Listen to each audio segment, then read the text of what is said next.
Hey y'all, back out in the garage again. As you can look around me and see, I'm just going to do a quick little update and recap on the compressor situation, air compressor situation.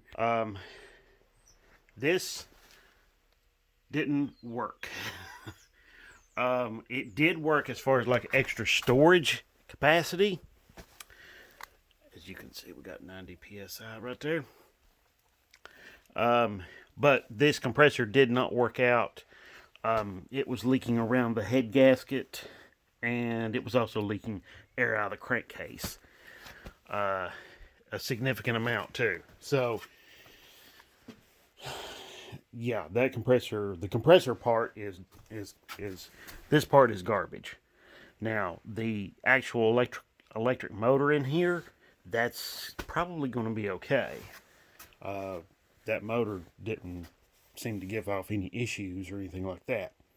Another problem I was having was all the controllers I was getting to control this was leaking air as well. So I just decided to make this a storage tank. So that's what I'm doing. It's just extra storage. I did, however, put in a water remover, and so filter and water remover. So there we go. There's that. We got a nice little gauge right there. You know, but hey, sometimes you gamble and sometimes you lose. And this was one of those times where I gambled on this and it didn't work out. However, I do have a couple of other things to show you. I would like to show you back here. Now, I've already done a video on the electrolysis process, and I've got a cylinder head in there I've been subjecting to that. So, let me show you some of the results from that. This isn't going to be a very long video. Alright, here we go. As you can see, this is my sacrificial rod or anode. That was in there let's say 48 hours. Yeah, there's the head. I haven't got it out yet. So why don't I go ahead and get that out? Let you see it, okay? Here we go.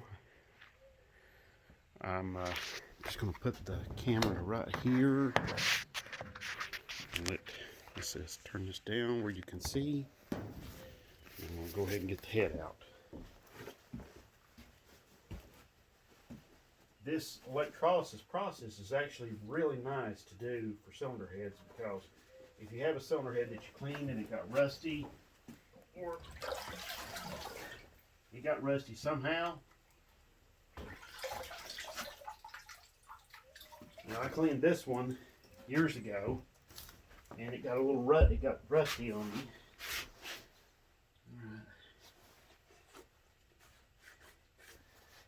It's looking pretty good. Looking real good.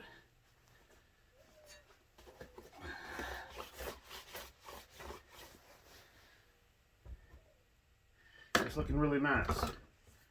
Okay. Very nice, actually. Alright. So it's looking pretty nice right there. I'll tell you what, let's get this thing out in the sunlight and let you see it a little bit better, okay? Let's see. Hold on, I'll be right back. Okay, y'all. Here we go.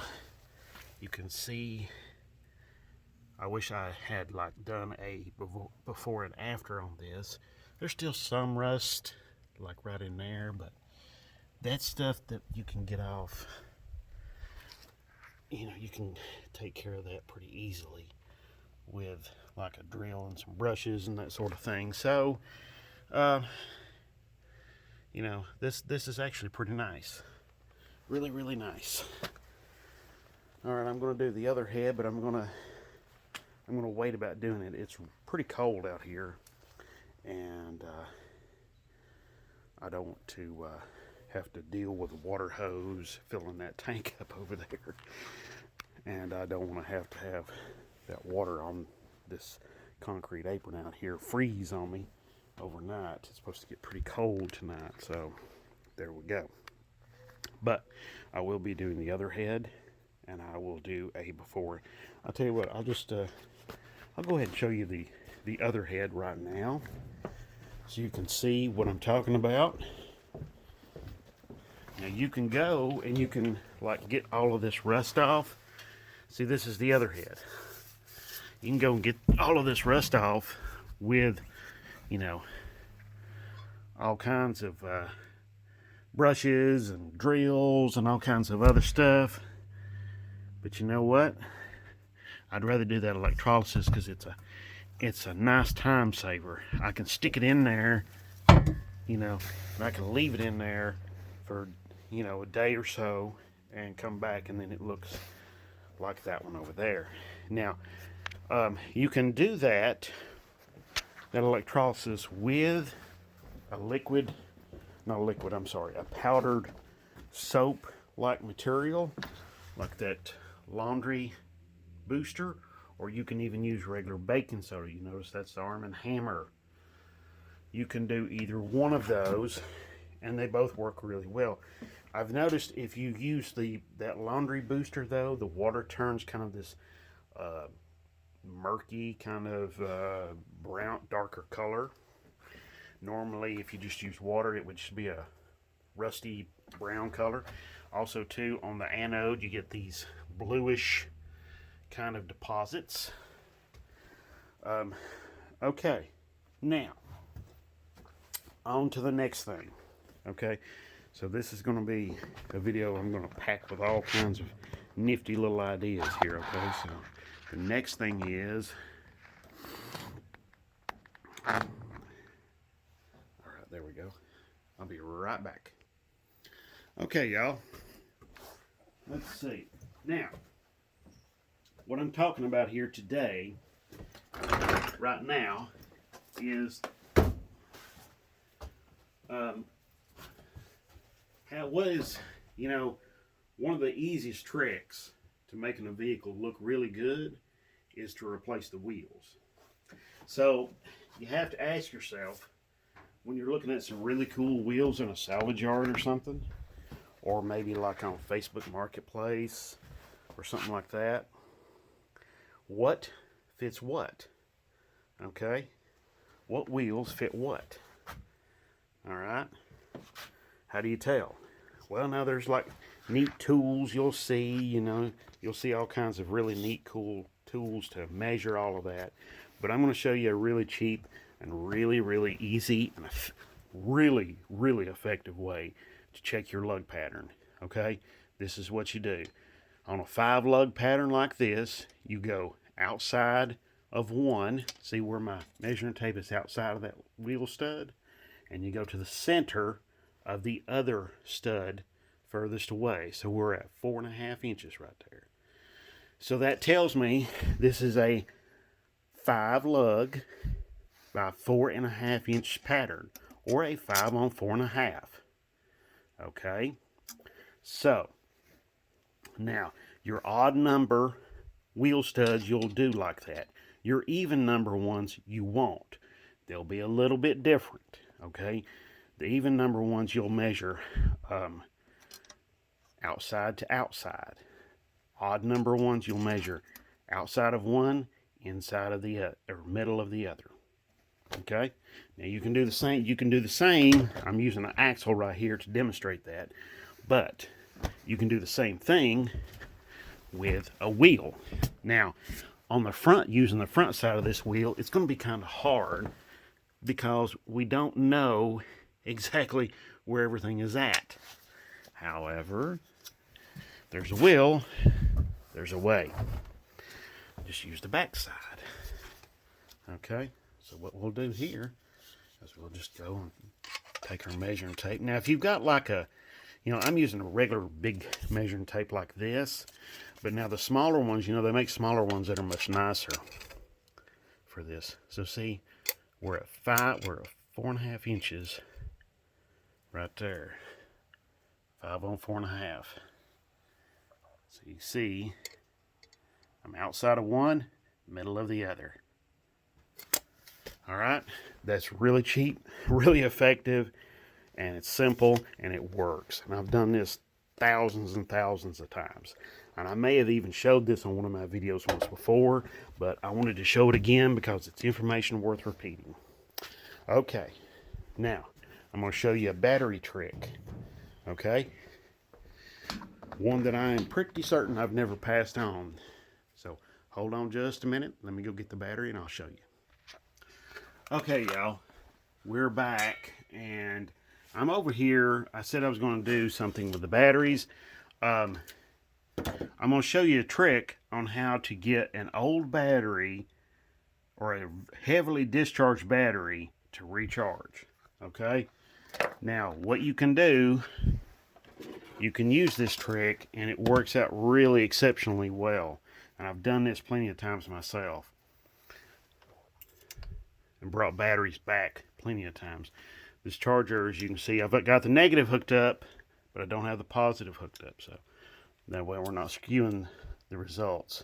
As you can see, my battery is down to 524. I don't have much hopes for this battery. I mean, it was made December of 2010. I'm just doing this basically to show you all how to do this and how to do this in a little more safer manner. Okay, now my battery is heavily discharged. I've got another battery here, right here.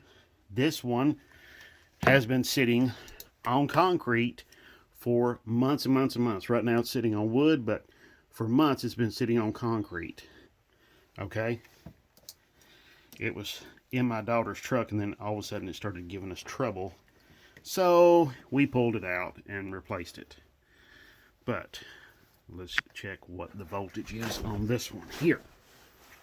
All right, I'm gonna try to do this one.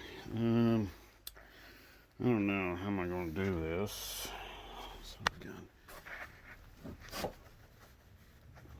I do apologize. Okay, I know the camera angles and work isn't going to be that fantastic. Let's see.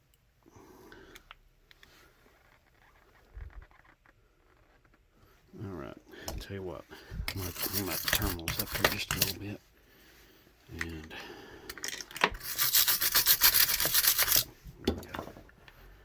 just a little.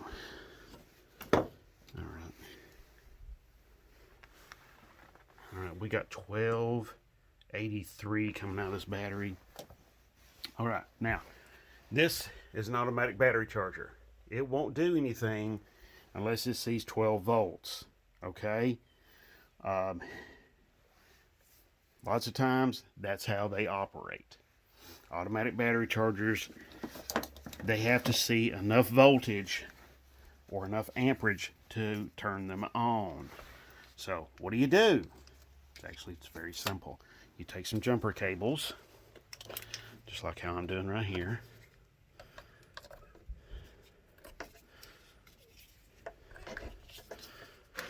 Take some jumper cables.